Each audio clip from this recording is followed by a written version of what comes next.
Witam serdecznie na moim blogu Słowo na dziś. Dziś wersja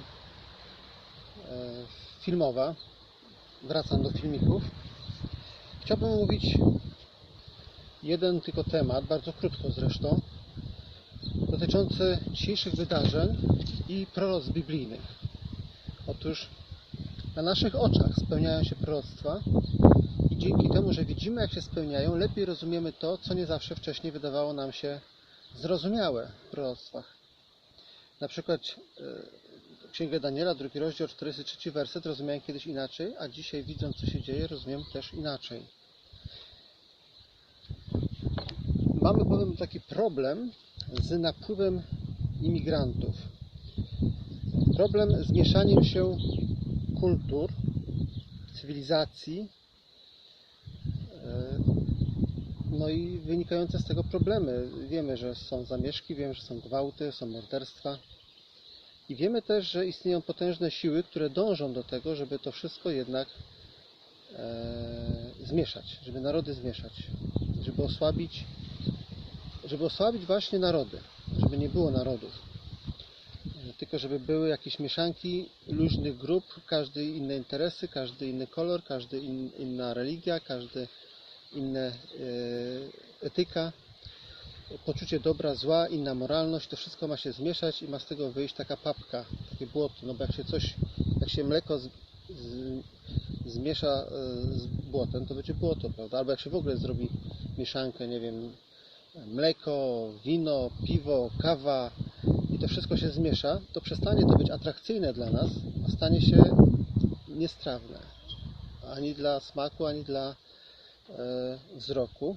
Mimo że każde z pojedynczo może być atrakcją, może być czymś wspaniałym wręcz. I tak samo jest z nami. Bóg stworzył narody. To Bóg stworzył narody. One są z Jego woli. Bóg chciał, żeby były narody. A skąd to wiemy? No chociażby z Dziejów Apostolskich, 17 rozdział, 26 werset, gdzie czytamy: On też z jednego człowieka uczynił wszystkie narody ludzkie, żeby zamieszkiwały na całej powierzchni ziemi, i On ustanowił wyznaczone czasy oraz ustalone granice zamieszkania ludzi. Podział na narody nie jest zły. On się wiąże też z podziałem na języki, które też, jak wiemy, zawdzięczamy Bogu. On pomieszał języki. I podział na narody jest dobry, dopóki te narody trzymają się granic im wyznaczonych. Kiedy chcą poszerzyć swoje granice, wtedy zaczynają się problemy. Ale to już jest wbrew woli Boga. Natomiast dzisiaj żyjemy w czasach, kiedy nam się wmawia, że wszystkie konflikty to są konflikty na tle narodowościowym lub religijnym. W rzeczywistości wszystkie konflikty są na tle finansowym. I wszystkie konflikty są finansowane przez Wielki Babilon. Wielką nierządnicę z Księgi Objawienia, która zresztą Księga Objawienia mówi, że to ona właśnie odpowiada za krew wszystkich pomordowanych na ziemi. Jak już wspomniałem,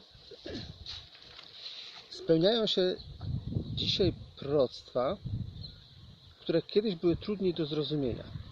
Mam tu na myśli Księgę Daniela, 2 rozdział, 43 werset, gdzie Biblia Tysiąclecia mówi tak: To, że widziałeś żelazo zmieszane z molistą gliną, oznacza, że zmieszają się oni przez ludzkie nasienie, ale nie będą się odznaczać spoistością, podobnie jak żelazo nie da się pomieszać z gliną.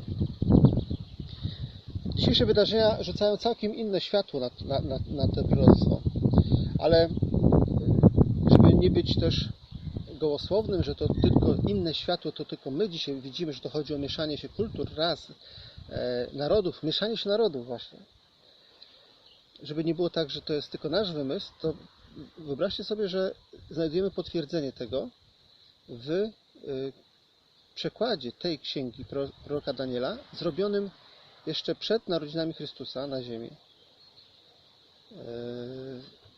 czyli w Septuagincie.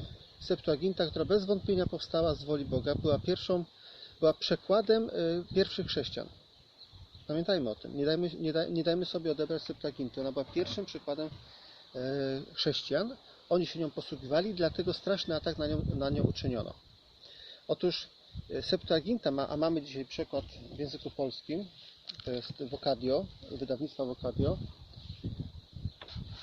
Zachęcam do zaopatrzenia się w nim. Jest droga oczywiście, ale no to jest Pismo Święte. To tutaj czytamy ten sam werset, czytamy zupełnie jakby z wyjaśnieniem.